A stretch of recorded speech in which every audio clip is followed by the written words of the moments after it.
Hello and welcome to Toddcast number 19. Transitioning, we last year Toddcast have all been on acid base. Now we're going to go into a topic specific to organic chemistry, and that is alkanes. And alkanes are hydrocarbons, compounds made of just carbon and hydrogen that contain only single bonds, only sigma bonds, no double bonds or triple bonds, no pi bonds to be found in them. And again, just carbons and hydrogens.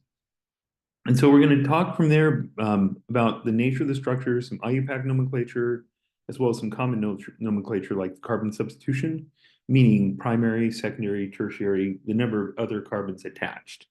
So this is more, I guess, building a core of memorized information than anything else.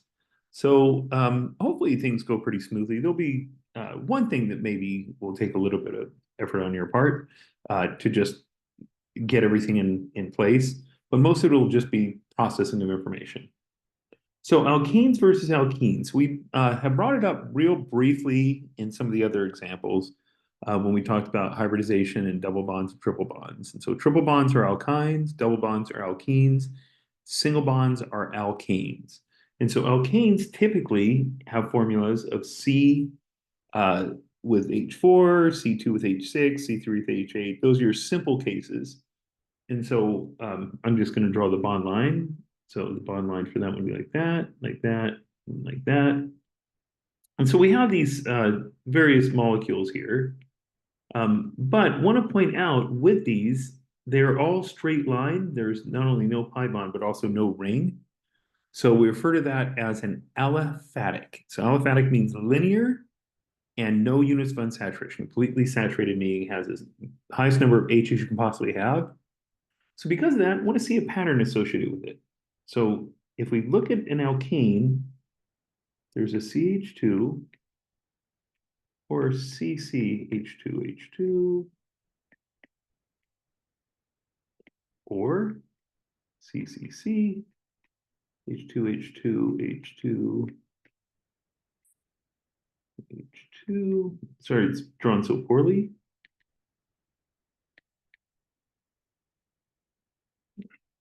And in each case, there's a CH in the middle, and then an H at both ends. H here, H here, H here, H here.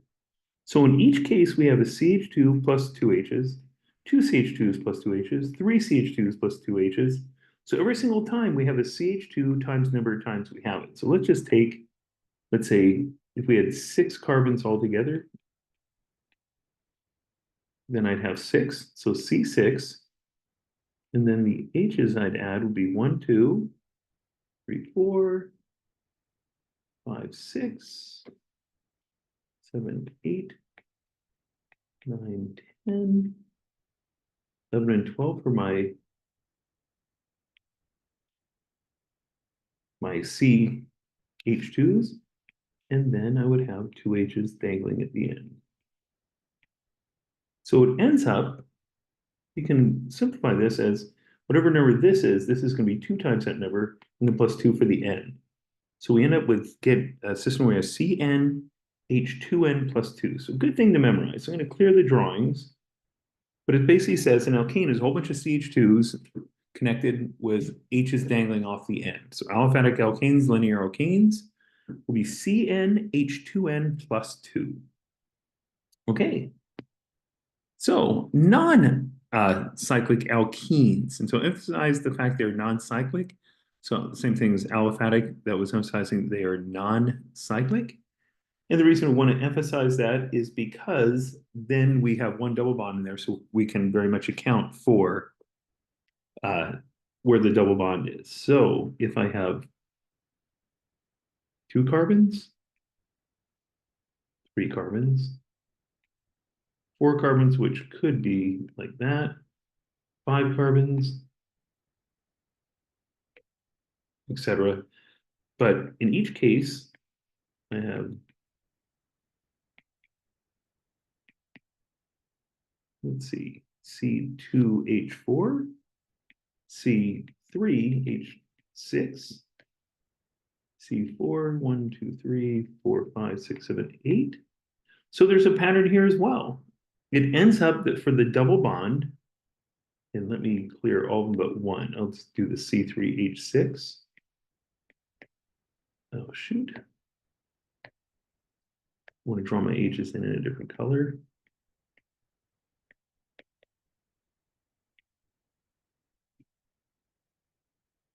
So these have C2 or C2H4, C3H6, C4H8, and so forth. So CnH2n. So notice they are short 2 from being an alkane. The reason being is if I were to break this double bond right here, I'm going to leave this little speck of each and turn it into a bond to H, it would be 2 H's. So to go from C6 to C3H6 to C3H8, you'd add 2 H's. So for every double bond, or I should say every pi bond, you end up having 2 less H's.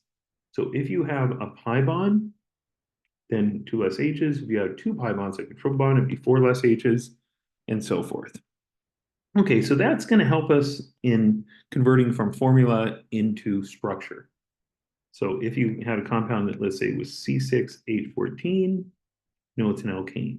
If you had something that was C20H40, no, it's an alkene. You know there's 1 unit of unsaturation. So if you quickly take the number of carbons times 2 plus 2, that's the maximum number of H's for your hydrogen deficiency. Every time you're deficient or below that number by 2, that's a unit of saturation. It can be spent as a pi bond, and we'll quickly learn can also be spent as a ring. Okay, so every pi bond in a molecule results in 2 less H's in its structure. So the pi bond is referred to as a unit of saturation or a unit of hydrogen deficiency. Hydrogen deficiency, we lose 2 H's because 2 H's will eliminate a double bond. So linear alkanes versus cyclic alkanes. So once again, aliphatic alkanes have the same listing up here. So it's going to be the same things we did here. The reason I'm starting with 3 instead of 1 and 2 is cyclic. You have to have at least 3 points to make a cycle. Can't have 1 dot can only be a dot, 2 dots make a line, 3 or more make a cyclic shape or a shape that can close out on itself. So cyclic alkanes, I want to address what that means. So the line figure, the bond line figure would be this. But if I want to draw it out the first time a little more thoroughly, 3 carbons in a ring, each with 2 H's. So just like before, we had CH2, CH2, CH2, and then 2 dangling H's. Well, no more dangling H. Those 2 dangling spots end up being a bond that closes out the ring. So it ends up, just like we had 1 unit of saturation for a pi bond, a unit of saturation, i.e. 2 less H's, it's also associated with a cyclic structure. So the formula, again, CnH2 plus N for this. For a monocyclic, only 1 ring, CnH2n. So for every pi bond, that's 2 less H's. For every ring, that's 2 less H's. So if you had a structure like this, and you want to get the formula really fast, C5H12, but because you have a pi bond and a ring, that 12 becomes an 8. So it should be C5H8. Double check it, 1H, 2H, 3, 4, 5, 6, 7, 8 H's. So perfect. This is working out for me. So for rings, each ring represents 1 unit of unsaturation. So I'm going to revisit this thought when we start deducing structures. But aliphatic alkanes are linear with no rings. They are maximum number H's, which is CnH2n plus 2. For every pi bond, 2 less H's or 1 unit of unsaturation. For every ring, 2 less H's or 1 unit of unsaturation. Okay, so we have that concept. Nomenclature. This is just rote memorization. There's nothing really special about any of this. It's just knowing what the chain lengths are. So it is easy from 5 on because you already know these numbers from learning geometry, common shapes in real life, buildings that are named this way, whatever it is. But you need to know meth, eth, prop, and bute, and add it to what you already know, pent, hex, hept, oct, sept, and dec. So if you recall, methane, 1 carbon, ethane, 2 carbons, propane, 3 carbons, butane, 4, pentane, 5, hex, 6, hept, oct, none, and dec. So you got to be able to count at least to 10 in OChem talk. On top of that, you also have no functional groups. I'm going to start with simplest one, alcohol, where you add an OH. So instead of being methane, it'd be methane-ol. You add an OH. Instead of being ethane, it'd be ethane-ol at the end. Propane would be propane-ol. So if I had these compounds, so for instance, 2 carbons, so 2 carbons of the alkane would be ethane. This would be ethane-ol. 1, 2, 3 carbons with an OH there. So prop, 3 carbons, ane-ol, propanol. And then this one, 1, 2, 3, 4. So butane-ol. So ethanol, propanol, butanol. You can also have carboxylic acids, where the N carbon instead of an OH is now a C double bond O and an OH both on that last carbon. Same nomenclature rules for carbon chain. So I have 1, 2, 3, because it's 2 there, 4 carbons. So this would be butan. So from butane, it'd be butanoic acid. This one's 1, 2, 3, 4, 5, 6 carbons. So hexanoic acid. This is 1 plus 6 plus 1, 8. So octane, so octanoic acid. So perfect. So if you do really well, you can cheer yourself on with a very simple little F-but hex oct. Gotta say, nomenclature, naming these things, engaging in the wonderful art of naming molecules, rocks.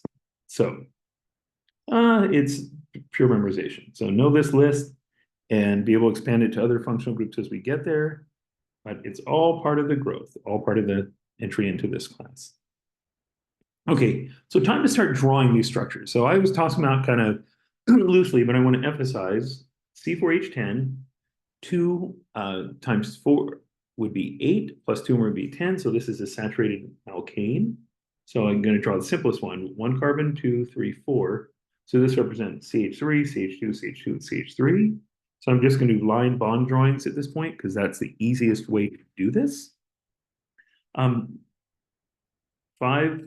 times 2 is 10, plus 2 is 12. So again, aliphatic alkane, just linear. So 1, 2, 3, 4, 5, check. C6H14, 6 times 2 is 12, plus 2 more 14. So it's saturated. 1, 2, 3, 4, 5, 6. CH18, 8 times 2 is 16, plus 2 is 18, so saturated. So 1, 2, 3, 4, 5, 6, 7, 8. Okay. That said, once you go past 3 carbons, you can start putting together the carbon connectivity a little bit differently. So one way is definitely this, C bond and C bond and C bond to C. But you could potentially connect 4 like that. They don't always have to be linear. So that is a possibility.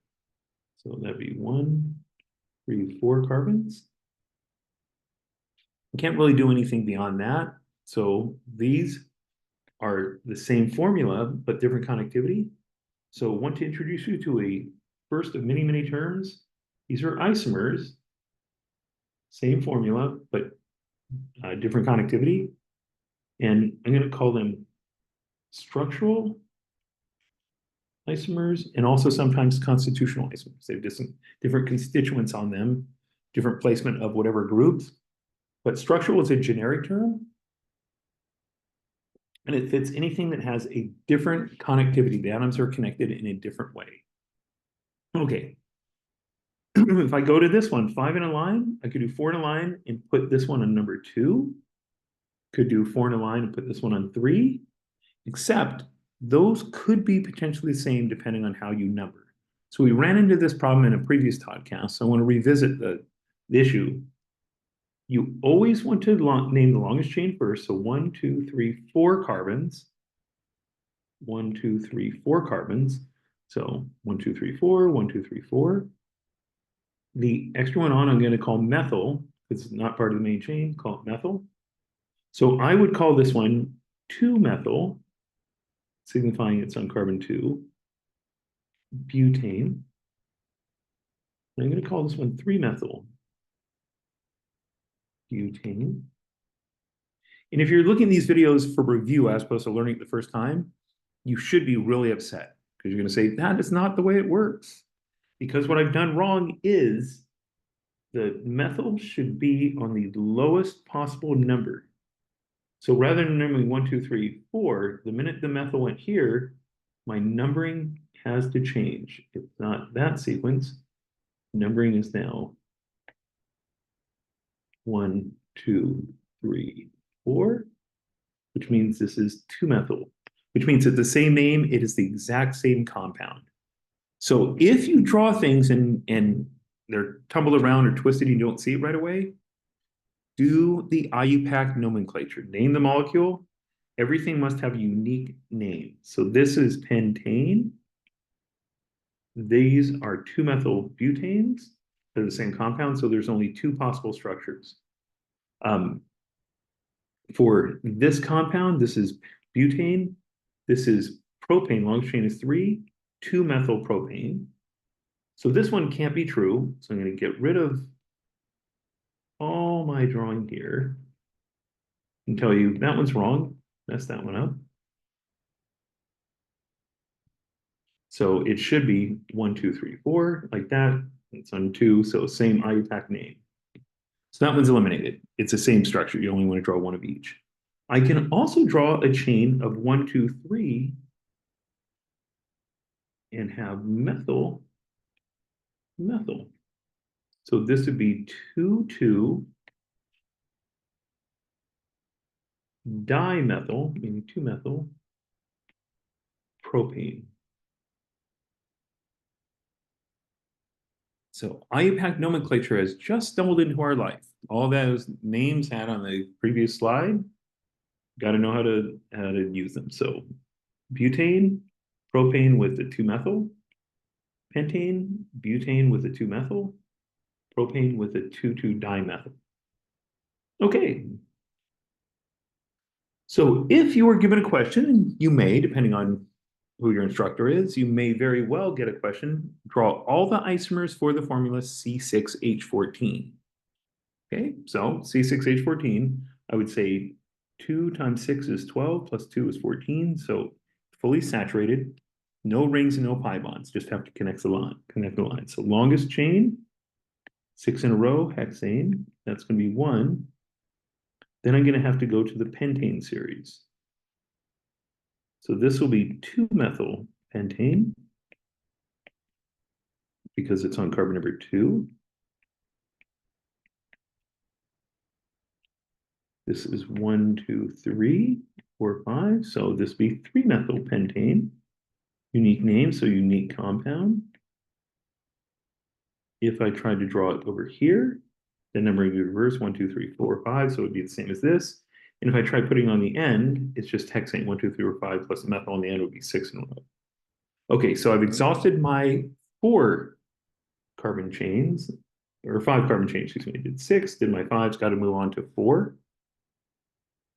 So in this case, I have 1, 2, 3, 4 carbons for my longest chain. 1, 2, 3, 4. There are 2 methyls here, here, and here. So this is going to be 2, 2 dimethyl butane. And then finally, this is also 1, 2, 3, 4 with 2 methyls. Methyl here, methyl here. This would be 2, 3 dimethyl butane. I've really messed up my spacing. So hopefully you can read the chicken scratch that is this, but hexane, 6 carbon chain, 2 pentanes, 2-methyl pentane, 3-methyl pentane, and 2 butanes, 2, 2 dimethyl butane, 2, 3 dimethyl butane. If you move this one over here, the numbering would change to be 1, 2, boom to the end, and you just made a longer chain. You cannot drop the 3 carbons in the chain because you've gone to half, and that would add too many other groups that would lengthen chain back up. So there would be 5 isomers, structural isomers for that compound. Okay, C8, H18, just too many to draw. So I'm just going to leave it as is, but I will toss this one out here just for the fun of saying the name. So 1, 2, 3, 4, 5 is the longest chain. 2, 3, 4, trimethyl pentane. Okay, that's your nomenclature. That's structural isomer introduction, and then is drawing the connectivity. Because there are many different ways to describe it, we have a couple of terms that we have to include. So IUPAC, great for naming compound, but not good for describing the reactivity quickly. So we have a second way of describing it, which will be based on how many carbons are on a given carbon. So your terminal carbons, the ones at the end, I have the yellow circles here, those circles here, they're referred to as primary carbons. They are only attached to one of their carbons. This carbon is connected to the second one. This carbon is connected to the seventh one. This one's connected to